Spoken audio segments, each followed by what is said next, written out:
주님께서 모세에게 말씀하셨다. 너는 아론과 그의 아들들을 함께 데리고 오너라. 또 그들에게 입힐 옷과 거룩하게 하는데 쓸 기름과 속죄 제물로 바칠 수소 한 마리와 순양 두 마리와 누룩을 넣지 않은 빵 한 바구니를 가지고 오너라. 또 모든 회중을 회막 어귀에 불러 모아라.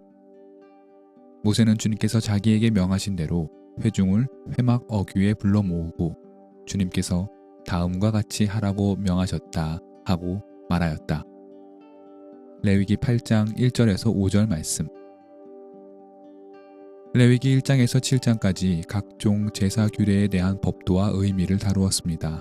규례와 규칙에 관한 상세한 설명을 나열했던 이전 장과 달리 앞으로 이어지는 레위기 8장에서 10장까지는 출애굽 이스라엘 공동체의 역사적 사건을 다룬다는 점에서 특징적입니다. 8장에선 제사장 위임식을 진행하며 모세가 직접 제사장을 정결케 하는 예식을 집전합니다. 9장은 대제사장의 직무를 수행하게 된 아론이 첫 제사를 드리는 장면이 나오고 10장은 아론의 아들 나답과 아비후의 그릇된 제사 행위로 죽음을 맞는 사건을 보도합니다. 다시 말해 규례와 규범을 설명하는 레위기 전체 맥락 안에서 이스라엘 공동체 안에서 발생한 사건을 이야기 형태로 설명하고 있는 것입니다. 레위기 안에서 드물게 등장하는 사건과 사건에 대한 이 기록은 짧지만 중요한 역할을 합니다. 먼저 레위기가 기록하고 있는 수많은 규례들이 실제로 작동하고 있는 그 방식에 대한 모습을 보여주고 다양한 제사 규칙과 원칙들이 매우 엄정하게 지켜졌음을 레위기 속에서 현실적으로 보여주기 때문입니다. 제사 및 제2규례가 단지 말로만 존재하는 것이 아님을 나타내 주는 것입니다. 특히 오늘 우리의 본문인 레위기 8장을 자세히 읽다 보면 모세가 주님께서 명하신 모든 일을 준행하였다라는 표현이 매우 자주 등장하는데 8장 4절, 5절, 9절, 13절, 17절, 21절, 29절에 반복해서 나옵니다. 즉, 하나님이 주신 계명을 그냥 듣고 흘리는 것이 아니라 실제로 엄중하게 준행해야 함을 레위기는 이 사건들을 통해 보여주고 있는 것입니다. 레위기 8장에서 대제사장을 임명하고 9장에서 임명된 대제사장이 첫 제사를 집전하는 모습은 출애굽한 이스라엘 백성들에게 자신들이 하나님께로부터 받은 규례와 규범이 그들의 눈앞에서 물리적인 형태로 어떻게 진행되어지는지 보여준다는 점에서 이들의 제사 행위가 단지 종교적 의례가 아니라 자신들의 삶 가까이에서 일어나는 일임을 환기시켜 주는 것이기도 합니다. 이제 대제사장이 임명되는 장면을 함께 살펴보며 생각을 이어나가면 좋겠습니다. 먼저 하나님께서 모세를 부르시고 말씀하십니다. 아론과 그의 아들들을 데리고 나올 것, 그리고 그들에게 입힐 옷과 거룩하게 사용될 기름, 속죄 제물로 바칠 동물과 누룩을 넣지 않은 빵을 준비하라 말씀하십니다. 정리하면 제사장 임무를 맡을 사람에 대한 준비, 그들이 입을 옷에 대한 준비, 그들을 성결하게 할 제사 제물을 준비하라는 것입니다. 이어 하나님은 매우 흥미로운 명령을 내리십니다. 아론과 아들들과 함께 모든 회중을 회막 어귀에 불러 모으라 하고 말씀하신 것입니다. 이는 다시 말해 이스라엘 온 회중에게 대제사장과 제사장의 첫 임명과 그 직분을 맡은 이들을 소개하는 것이며 동시에 회중들은 자신들과 하나님 사이의 중재의 역할을 하며 앞으로 자신들의 일상에서 매우 중요한 제사 역할을 담당한 이들이 누구인지 처음으로 대면하는 장면이기 때문입니다. 이제부터 회막 어귀에 모인 온 회중은 모세의 말을 들으며 아론의 의복과 제사 규례를 직접 눈으로 보게 됩니다.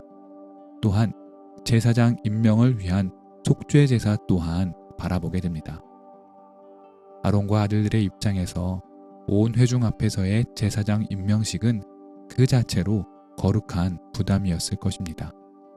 무엇보다 하나님께 제사를 드리는 엄중하고 두려운 의례를 평생 집전해야 할 책임을 지는 시간이며 자신들의 행위에 따라 회중의 죄의 용서가 달려 있고 또 이들의 일상적인 영향에까지 영향을 미치기 때문에 그러했을 것입니다.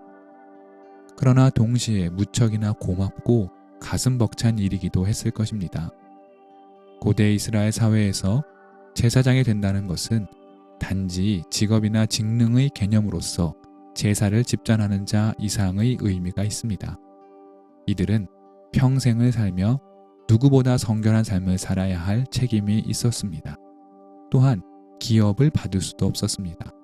오로지 하나님을 바라보며 이스라엘 회중들의 죄의 문제를 짊어지고 살아가야 할 어찌 보면 구속된 삶을 사는 사람들이었습니다.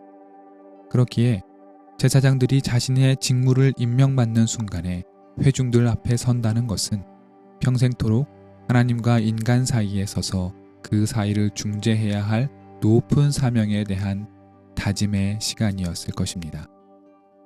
회중의 입장에서 자신들의 대제사장과 제사장 임명식을 본다는 것은 또 어떤 의미였을까요? 그것은 기쁨이었을 것입니다. 구별된 사람들이 앞에 서 있고 특별한 옷을 입으며 거룩한 제사를 드리고 이제 이들이 여러분들의 죄의 문제를 중재할 것이며 바로 이런 사람들이 선포되는 모습을 바라보며 회중들은 위로와 하나님께 나아갈 새로운 희망을 보았을 것입니다. 이제 우리가 저 앞에 선 거룩히 구별된 제사장들과 함께 하나님을 섬기며 더욱더 성결하게 살아야 하겠다라고 다짐했을 것입니다. 이처럼 대제사장 임명식이 온 회중 앞에 공개적으로 진행되었다는 것은 하나님께 드리는 제사가 회막안 번제단 위에서 비밀리에 드려지는 것이 아님을 의미합니다. 제사를 준비하고 집례하는 일이 개인에 국한된 것이 아니라 공동체의 일임을 또한 보여주고 있습니다. 대제사장 임명식은 제사장으로 임명된 이들의 거룩한 부담과 사명을 일깨우게 했고 회중들은 기쁨으로 이들을 받아들이며 하나님께 나아갈 희망의 길을 보았다는 점에서 커다란 축제였습니다. 대제사장 임명식을 보며 오늘의 개신교회를 생각합니다. 이런저런 일들로 실망과 아픔이 늘어나고 있음을 부정하기 어렵습니다. 안타까운 현실 속에 오늘의 본문을 깊게 성찰하면 좋겠습니다. 하나님께 헌신된 자들은 자신의 사명을 분명히 인식하고 교회 공동체는 이렇게 헌신된 자들을 기쁨으로 맞아들인다면 우리의 교회는 다시 기쁨의 공동체가 될 수 있을 것입니다.